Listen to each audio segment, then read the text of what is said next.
O Kybalion, capítulo 11. O ritmo. Tudo tem fluxo e refluxo. Tudo tem suas marés. Tudo sobe e desce. Tudo se manifesta por oscilações compensadas à medida do movimento à direita e à medida do movimento à esquerda. O ritmo é a compensação. O Kybalion. O quinto grande princípio hermético, o princípio do ritmo, encerra a verdade que, em tudo se manifesta um movimento proporcional, um movimento de um lugar para outro, um fluxo e um refluxo, um movimento para diante e para trás, um movimento semelhante ao do pêndulo, uma maré baixa, uma maré alta, entre dois polos que se manifestam no plano físico, mental e espiritual. O princípio de ritmo está em relação com o princípio de polaridade, descrito no capítulo precedente. O ritmo se manifesta entre os dois polos estabelecidos pelo princípio de polaridade. Isto não significa, porém, que o pêndulo do ritmo vibra nos polos extremos, porque isto raramente acontece. Com efeito, na maioria dos casos, é muito difícil estabelecer o extremo polar oposto, mas a vibração vai primeiro para o lado de um polo e depois para o outro. Há sempre uma ação e uma reação, uma marcha e uma retirada, uma alta e uma baixa, manifestadas em todos os tons e fenômenos do universo. Os sóis, os mundos, os homens, os animais, as plantas, os minerais, as forças, a energia, a mente, a matéria e mesmo o espírito manifestam esse princípio. O princípio se manifesta na criação e destruição dos mundos, na elevação e na queda das nações, na vida histórica de todas as coisas e finalmente nos estados mentais do homem. Começando com as manifestações do espírito ou do todo, pode-se dizer que existem a efusão e a infusão, a expiração e a inspiração de Brahma. Como diz a expressão dos Brahmanes, os universos são criados, eles chegam ao ponto mais baixo de materialidade e logo começam a sua vibração para cima. Os sóis nascem, a existência, e sendo atingida a sua maior força, o processo de retrocesso começa.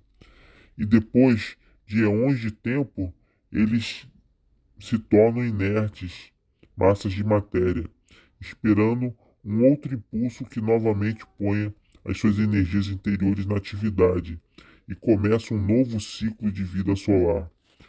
E assim é com todos os mundos.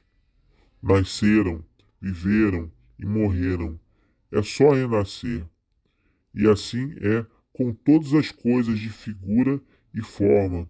Elas vibram da ação para a reação, do nascimento para a morte, da atividade para a inatividade, e voltam para trás. Assim é com todas as coisas viventes. Nasceram, cresceram, morreram e depois tornaram a nascer. Assim é com todos os grandes movimentos, as filosofias, os credos, os costumes, os governos, as nações e todas as outras coisas. Nascer, crescer, amadurecer, decair, morrer e depois renascer. A vibração do pêndulo está sempre em evidência. A noite segue o dia segue a noite. O pêndulo vibra do outono ao inverno e depois volta para trás. Os corpúsculos, os átomos, as moléculas e todas as massas de matéria vibram ao redor do círculo da sua natureza. Não há coisa alguma de absoluta inércia ou cessação de movimento. e todo movimento participa do ritmo. O princípio é de aplicação universal. Pode ser aplicado a qualquer questão ou fenômeno de qualquer dos diversos planos de vida. Pode ser aplicado a todas as fases da atividade humana. Sempre existe a vibração rítmica de um polo ao outro. O pêndulo universal sempre está em movimento. As marés da vida sobem e descem de acordo com a lei. O princípio do ritmo acha-se bem entendido pela ciência moderna e é considerado como uma lei universal aplicada às coisas materiais. Mas os hermetistas levam o princípio muito além e sabem que suas manifestações e influências se estendem às atividades mentais do homem, e que isso se aplica pela contínua sucessão de condições, estados, emoções e outras incômodas e embaraçosas mudanças que observamos em nós mesmos. Mas os hermetistas, estudando as operações deste princípio, aprenderam a escapar de sua atividade pela transmutação. Os mestres hermetistas há muito tempo descobriram que, conquanto o princípio do ritmo seja invariável e sempre esteja em evidência nos fenômenos mentais, ainda existem dois planos de manifestação, tanto quanto os fenômenos mentais estão incluídos. Descobriram que existem dois planos gerais de consciência, o inferior e o superior, e o conhecimento desse fato habilita-os a subir ao plano superior e assim escapar da vibração do pêndulo rítmico que se manifesta no plano inferior. Em outras palavras, a vibração do pêndulo se realiza no plano inconsciente e a consciência não é afetada. A isso eles chamam lei da neutralização. As suas operações consistem na elevação do ego acima das vibrações do plano inconsciente da atividade mental, de modo que a vibração negativa do pêndulo não é manifestada na consciência, e por essa razão eles não são afetados. É semelhante à elevação acima de uma coisa, deixando-a passar debaixo de vós. Os mestres hermetistas ou os estudantes adiantados, polarizando-se no polo desejado e por um processo semelhante à recusa de participar da vibração que desce, ou se preferis, a negação da influência sobre eles, sustêm-se firmes na sua posição polarizada e deixe o pêndulo mental vibrar para trás no plano inconsciente. Todas as pessoas que atingem todos os graus de domínio de si mesmo realizam isto mais ou menos inconscientemente, recusando-se a deixar as suas condições e seus estados mentais negativos dominá-las. Aplico a lei da neutralização. O mestre, contudo, leva-os ao grau muito elevado de progresso. Pelo uso da sua vontade, atinge um grau de equilíbrio e firmeza mental quase impossível de ser crido pelos que deixam-se mover à direita e à esquerda pelo pêndulo mental das condições e emoções.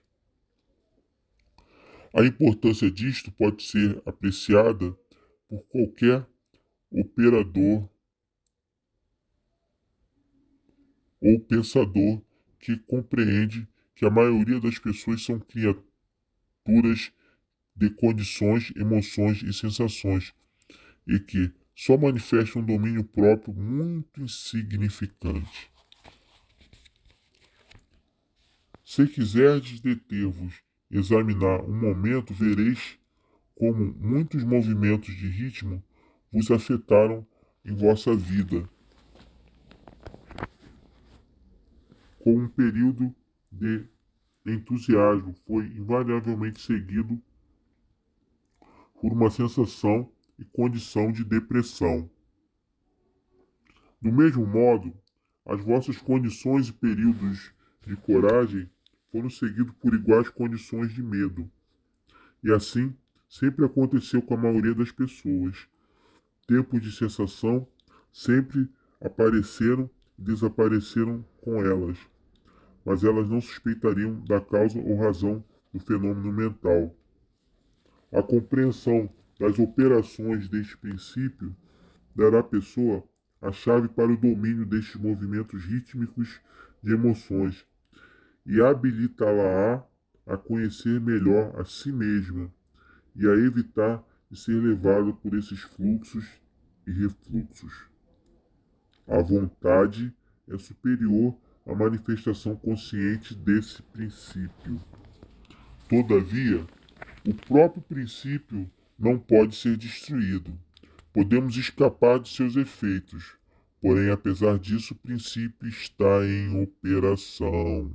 O pêndulo sempre se move, porém, nós podemos escapar de sermos levados por ele. Há outras espécies de operações deste princípio de ritmo, de que queremos falar agora. A associação àquilo que é conhecido como lei de compensação.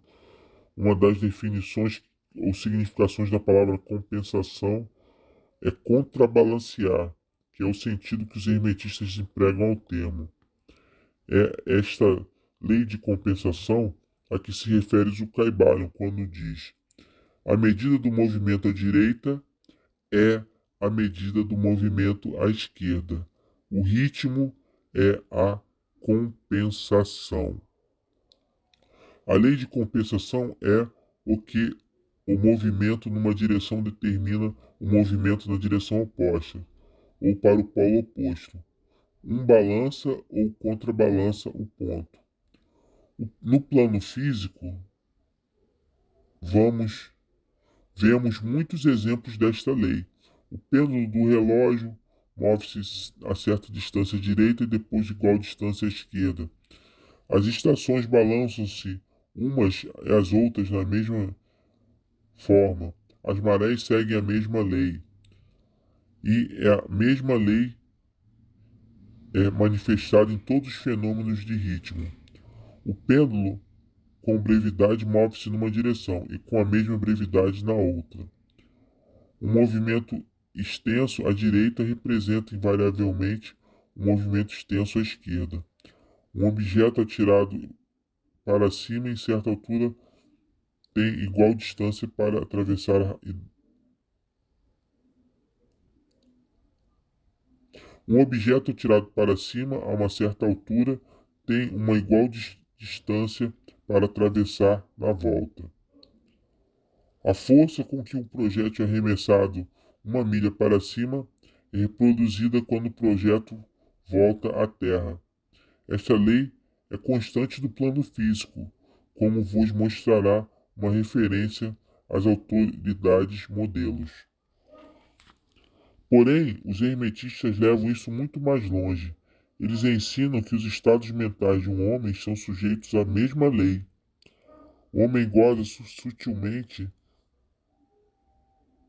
O homem que goza sutilmente está sujeito a sofrimentos sutis, ao passo que aquele que sente poucas vezes,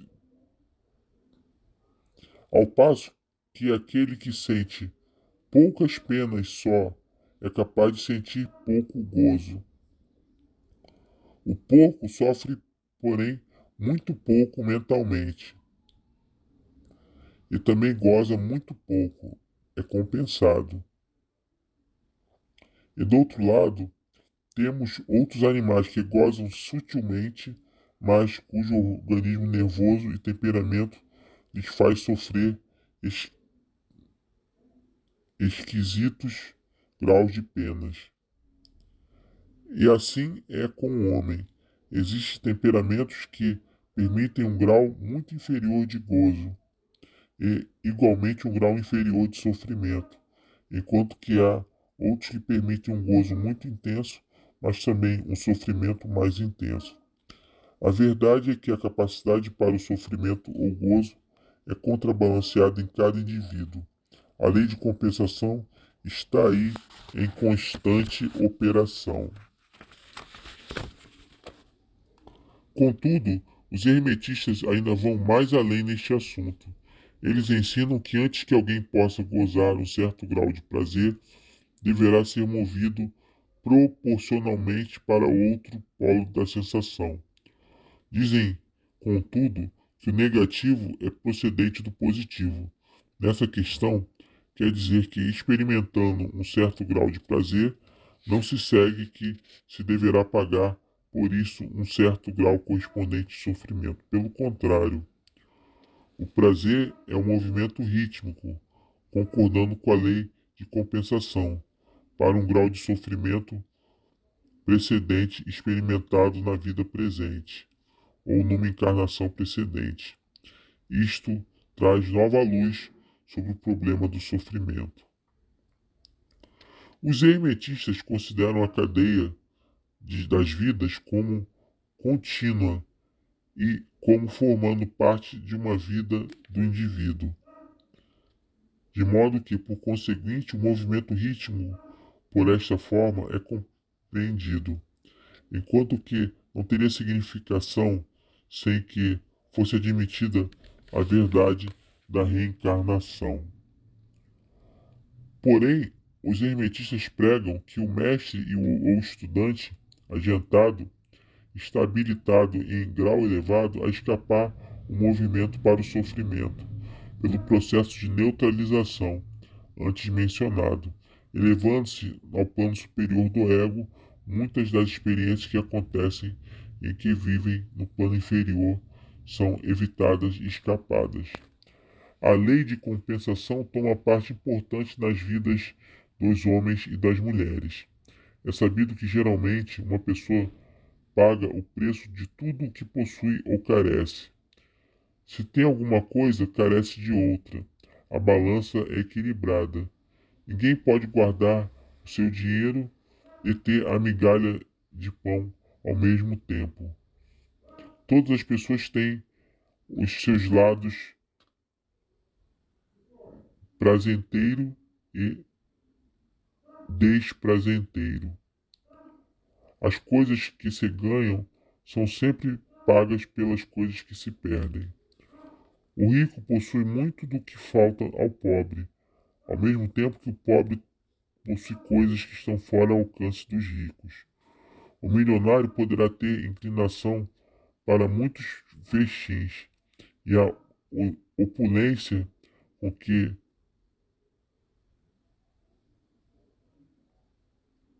o milionário poderá ter inclinação para muitos festins, e a opulência com que sustentar todas as delícias e luxúrias da mesa, mas carece do apetite para gozar dela.